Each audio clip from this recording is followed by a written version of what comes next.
See, uh, yeah.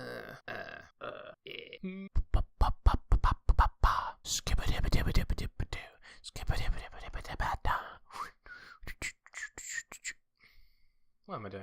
Hello, my name is Mr. Tegalion, and welcome back to Buried Part 6. We ended up leaving Amy behind and took Dennis with us instead. Because, after all, Amy isn't as damaged as Dennis is, so Amy would have a better chance. But probably not. I don't know. Oh, last episode was weird though.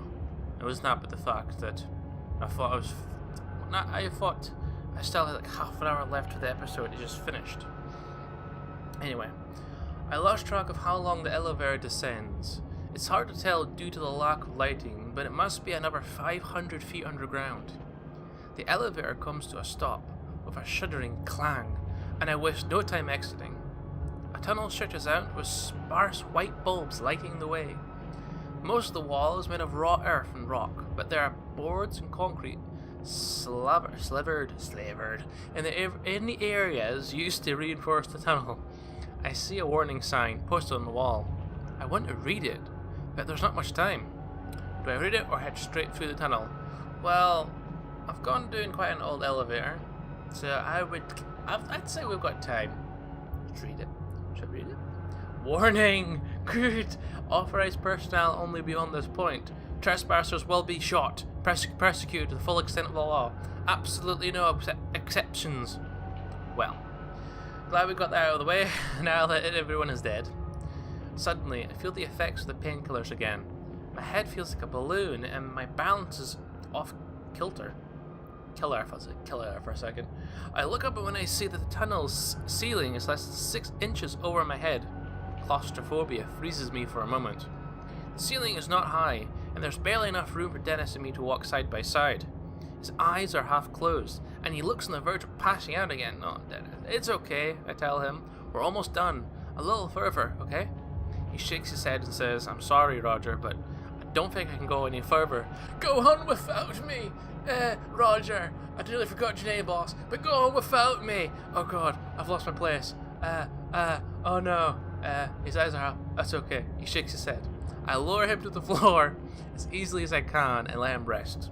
I'll be back, I tell him, hoping it's true. The switch should be down here somewhere. I give Dennis one last look and then start down into the tunnel ahead of me. I look up, and when I see the tunnel ceiling is less than 6 inches over my head, claustrophobia freezes me for a moment again. Still, it is not much better than facing the monsters above me. I wonder then, walking through the darkness, where they came from. Is the portal still open? I keep walking into the darkness, and within 5 minutes, the glow of the red light from the elevator is diminished. It's almost completely dark. I hold the gun in one hand and reach out to touch the wall with my other. Feeling the gun in my palm anchors me to reality, to sanity. I am not in some boundless abyss, but still in the real world, for a little while longer at least. I recognize that I am marching to my end. As much as I wish I weren't, it's not surprising. From the moment I saw what those creatures could do to time and space, at least a part of me knew that death was inevitable. Before I have time to wonder what will happen, I see a light ahead. It's nothing more than a speck of blue light. But in the darkness of the tunnel, it's like a lighthouse on a stormy sea. I slug forward, my eyes straining to focus on that little light ahead. From somewhere ahead, I start to hear something that sounds like water. Someone peeing. It is trickling lightly, like a leaky faucet. And behind that, there is something that sounds like wind, a light breeze through an open field, and a voice. Anywhere else, the sounds would have been pleasant, but in here, in the darkness of the tunnel, they're menacing. Hello? My voice doesn't echo like it should in this open small space. This weirds me out even more than the lack of response. I cock my head, trying to concentrate, and then realize that I can see the tunnel walls now. This is odd, as I wasn't able to see them a few seconds ago. This is different from the blue light at the end of the tunnel. It's then that I see the slight shimmering in the air. It looks like a foggy mirror steamed over after a shower, and it's moving, dancing in the air like some abstract firefly. It's not menacing like the creature, so that threat is null. It's peaceful. Serene. I watch as this shimmer branches out and becomes 2, then 3, then 4, then 5, 6, 7, 8. They snake out in different directions, tracing the tunnel walls. Are these shimmers the doors to another dimension that Strickland was talking about? Suddenly, I'm surrounded by light above and below me, and realize there's no avoiding it. The question is, how am I going through? So do I go in head first, or go in feet first? Feet first, head first. But if I put my head in, I could die. I don't see myself dying. Go feet first, I could lose my foot. Logically, you put your head first. In it, any horror movie you watch, head first. I stick my head through and feel a tingling sensation, almost pleasant. I reach out slowly, my hand stretching out to one of those shimmers, or what I can only assume are some sort of light.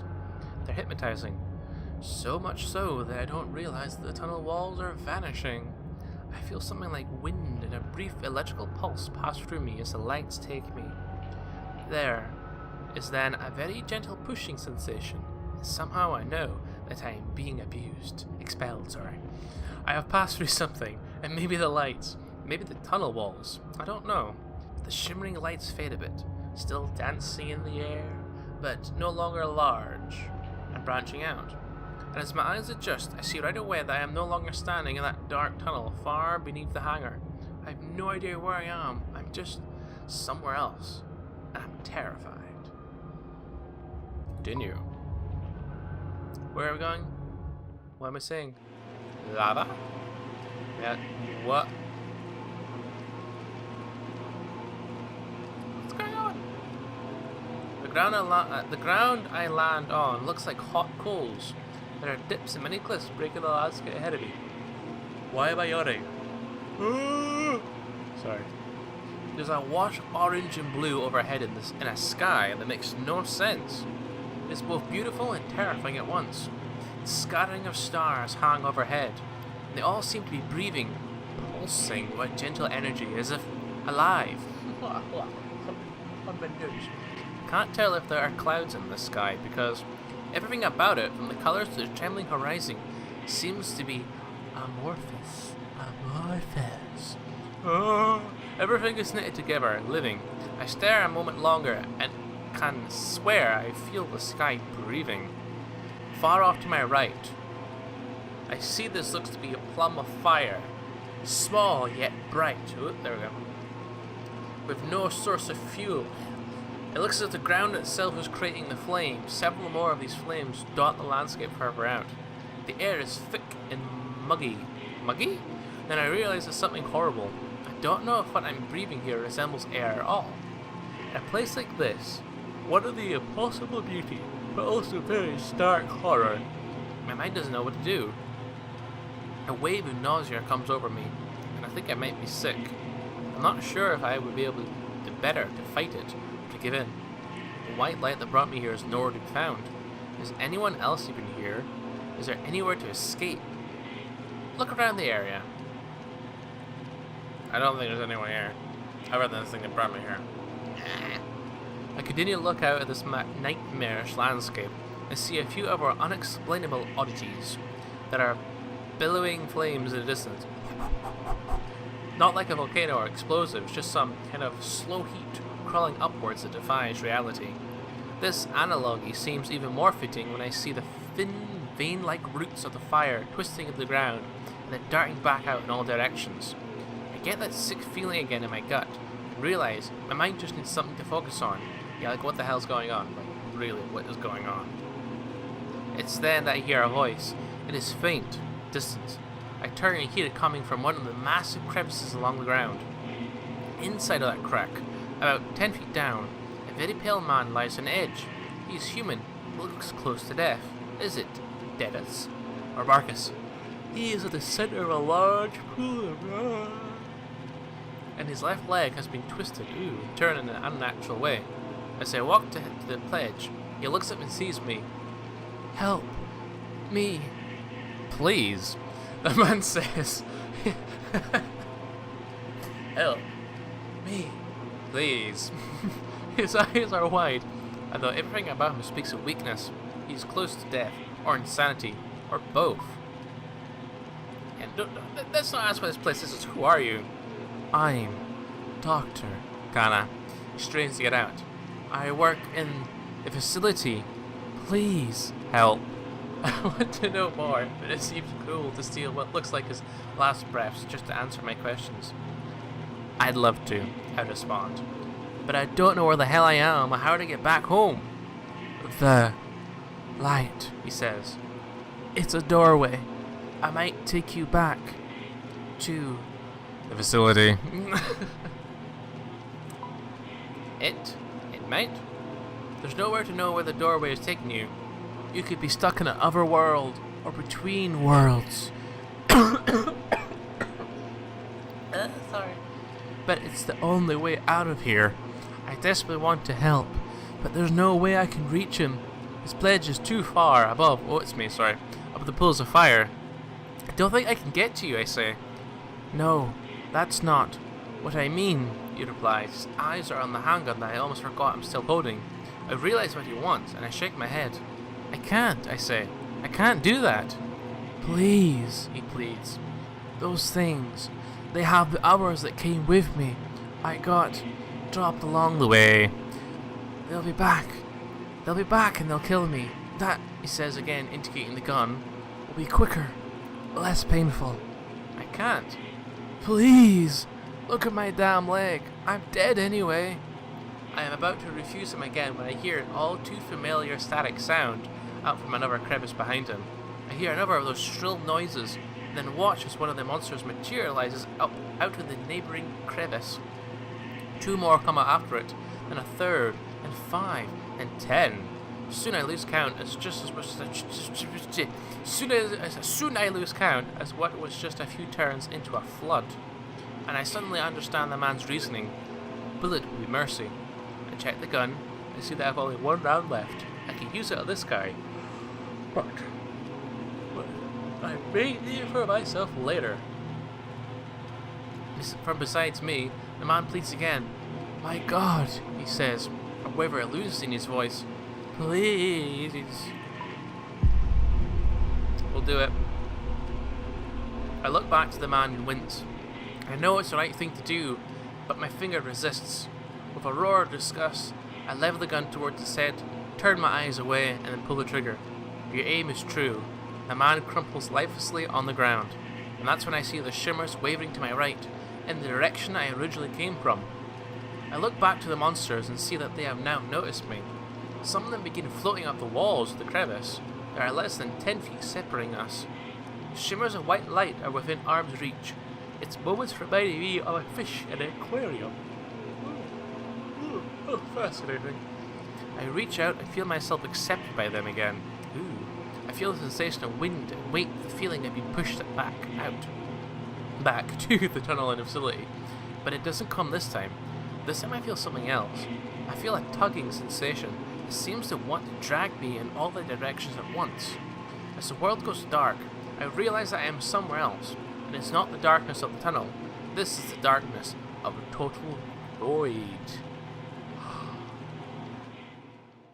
How do I dictate this one?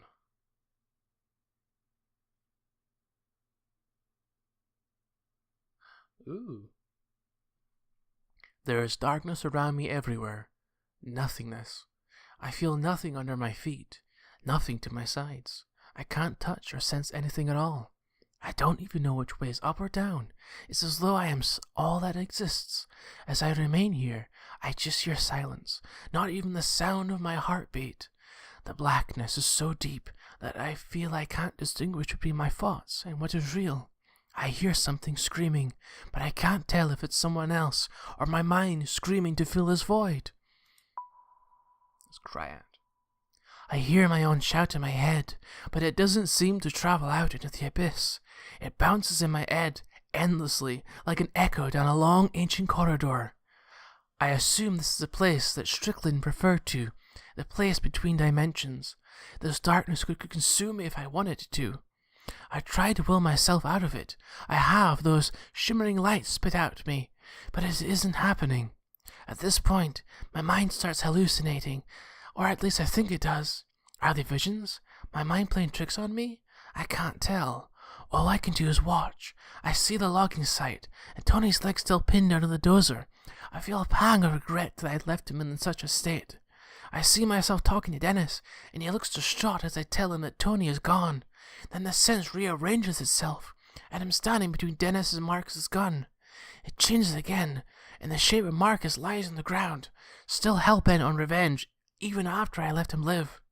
In my mind, I'm sobbing as I shot off Dennis's hand, trying to convince myself it was the only way to save him, but you'll never forgive me.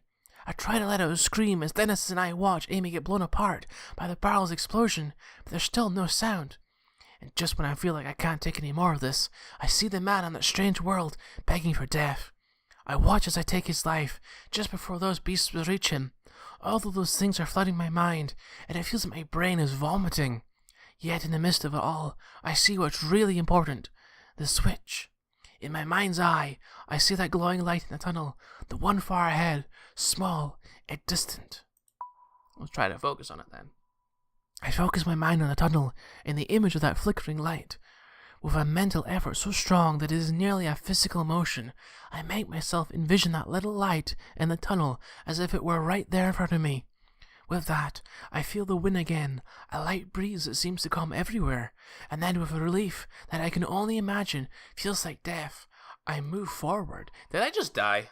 Did I just kill myself? No, I am back. Back into existence. Woo!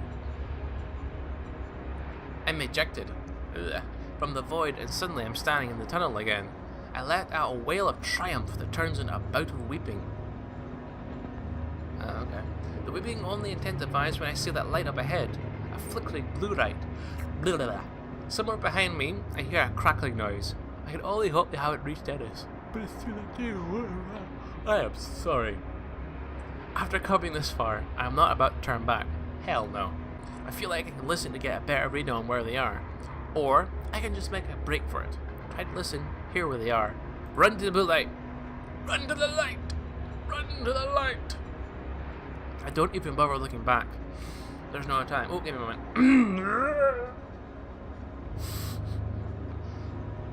Oh. Instead, I run with all my might straight ahead. My focus on that little blue light ahead of me. As I run, I see a different light. A white one. Flickering in my peripheral... My vision. Hang on. This is annoying me. Right. Oh my god, where did it go? Yes, my vision. It's another of those shimmers that go to other worlds. It seems that they are appearing and disappearing with more frequency now. Strickland was right. These things could reach the surface soon, unleashing more monsters. This thought makes me refocus on the blue light, the man-made light, the switch. The blue light gets closer, and as it does, I can make out a square shape around it. This has to be it. The familiar static scream of the monsters is much closer now. I have to be quick. I grip the gun tightly, regretting my decision to use the last bullet on the man in the other world. It looks like all I'll be using this for is a bluggen. I run ahead into the darkness, my eyes locked on a switch that I assume was going to kill not only the creature but myself as well. Ew. As I approach, I see the lever. It's covered by a glass box that I will need to break. The blue light is directly beneath this, highlighting a series of tubes and wires and snake into the inner workings of the device. In the middle is blackness. Not like a darkly colored part of the machine, but just a hole in reality. It looks like some sort of illusion. All the while, I can hear the static of the creatures coming up dangerously close now. I have no idea how much time I have. Turn around and defend myself with my spoon. I turn to face them, and I can't see them clearly. My spoon. But their noises are prominent. Just as I am about to turn back, I see movement in the darkness, quick and white. There's only one of them. That I can see. It blasts horrible static noises at me as I ready my gun. With no bullets left, I get ready to use it as a club. I try to strike. The monster bats the gun away, warping into an F shape. Nah, it's not working. And then follows up by swinging its appendage at me. The sting of its touch forces me back against the side of the cavern. My face striking the wall hard. My jaw crunches, and I feel a sharp pain encompass my head. Then the creature is upon me again. Its tentacles melt into me, and I scream. I can't help it. I sound like a wild animal. I try to keep fending them off, or I can go for broke and just focus on the lever. Creatures be damned. Spring for the lever! Spring for the plan! I put all of my strength into my legs. The moment the monster in front of me draws back its eel-like arms to grab me, I pivot backwards. My back strikes the machine, sending agony rocketing through my body. My heart sinks to realize I still haven't broken the glass. Why didn't I do it earlier when I had this area to myself? I make a fist and punch through as hard as I can, and when I pull my arm out, I see a few deep cuts and an alarming amount of blood. But I need to keep going. Sorry. I am so apologetic. I stretch out and grab the lever. With one last desperate scream that shreds my voice, I jam it down. The tunnel is suddenly filled with a flash of intense darkness. It expands from the switch, swallowing the matter around it. At first, I'm sure this is the end of me. I expect the darkness to consume me, followed by death. But then another shimmer of dancing white light appears next to me. There are more of those streams of light. Rips in space like the ones previously sent to me that of our ungodly world and the void. Nothing else to do but die. I try to escape into the shimmer. Sheer light envelopes me. The expanding darkness of the switch is gone, and I feel a huge push. A huge push?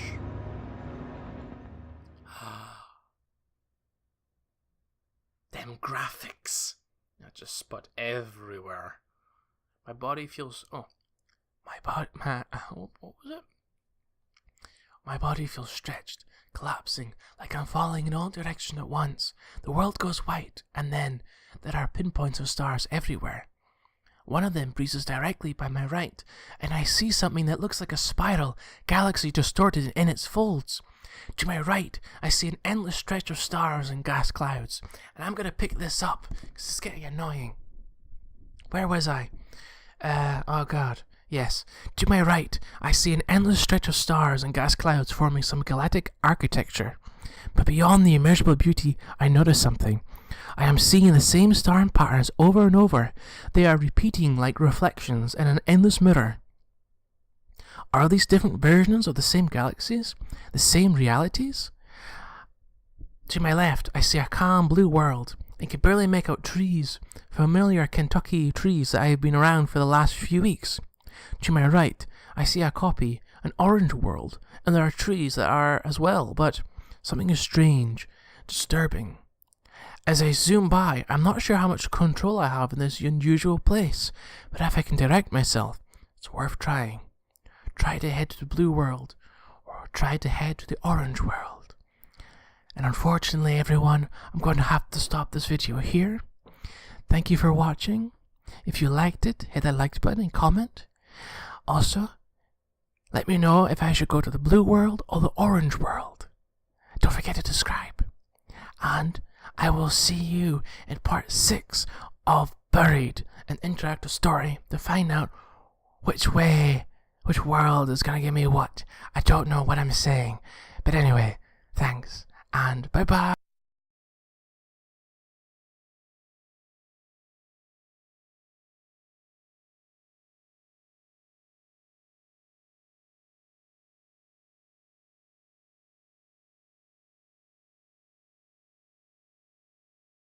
Hello, my name is Mr. Gallion, and welcome back to Buried, an interactive story. Hopefully this is the last part. It feels like it's the last part. We were left off stepping into a different universe, galaxy, colourful thing. And we had a choice of blue or the orange. And I've decided to go with orange. You decided to head to the orange world. I tried to focus my mind on heading towards orange world, not knowing what to expect. My breath escapes me for a moment. Everything is dark and peaceful, and nothing hurts. Would it hurt if I went to the blue world? What? Back at the start? With breath back into my body, I gasp and open my eyes. I'm back at the logging site. How? I'm not sure. Did the shimmers react with the implosion of the switch? Some other accident? I have no idea. I sit up right away and become instantly dizzy. Dennis, I say. I have no reason to think that he survived whatever happened in that tunnel, but there's some sort of certainty that gets me to my feet. Go away, mouse. I wonder if I am somehow back in time before we found the facility, but what happens next makes me realize that can't be true. As I start walking forward, I feel a tremor in the ground. Somewhere off in the distance, I hear a metallic groan. The buried facility. It's being ripped apart under the ground by the activation of the switch. There's no way Barksdale and Marcus survived. Good riddance. I stumble a bit, and when I do, I see the body on the forest floor. Dennis. How is he here? Did he get caught in those shimmers as well? I decide I don't care and scramble over to him. Dennis, can you hear me? Yeah, he says, the slightest twitch between his eyes, and for the moment, that's good enough for me. To my left, through a tangle of partially destroyed trees and woodland, a pillar of smoke begins to rise into the air. We've made it out of the facility alive, and that, I suppose, is the most important thing. But something feels off in a way that I can't quite explain. It's then, as I look up and notice the sky, that it starts to sink in. Did I step into a different world completely? Ooh, I think we did. I think we really did step into another world. Parallel universe. There's something different about it. Really? Something not right. That sky does not belong here. Okay. It is the sky of oranges and blues. Stars pulse in and out as if alive. The colours of the sky seem to breathe as if they are trying to inhale the tops of the spruce trees. I see those colours, all knitted together and living. My stomach rolls and it rises in my throat. What the hell have I done? The end? That can't be the end of the end, can it? Tough it out. You and 36 of players decided to take the painkillers? Who survives? You and 33% of players chose to save Dennis instead of Amy. Me and 30% of players mercilessly killed the man who asked for death. Going home, you and 17% of players headed towards the Orange World.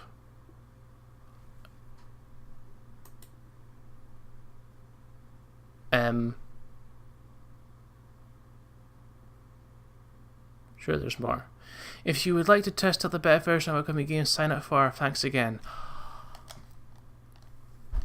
What? What the hell? That's it? That was a very anticlimactic ending. By restart, does that restart the whole thing from the start, or does it let us choose to go to the other one? Let's see. Restart.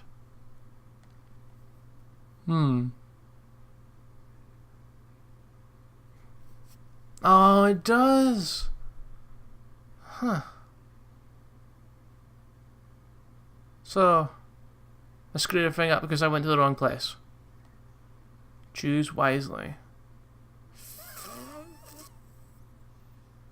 Blimey. Well, I guess that's the end of Buried. I'm gonna have to add this up to the end of part... whatever the last part was I uploaded. I wonder what happens if you go to the other universe. But anyway, thank you for watching. If you liked it, hit that like button below and comment. And I will see you in the next episode of whatever I play. Bye.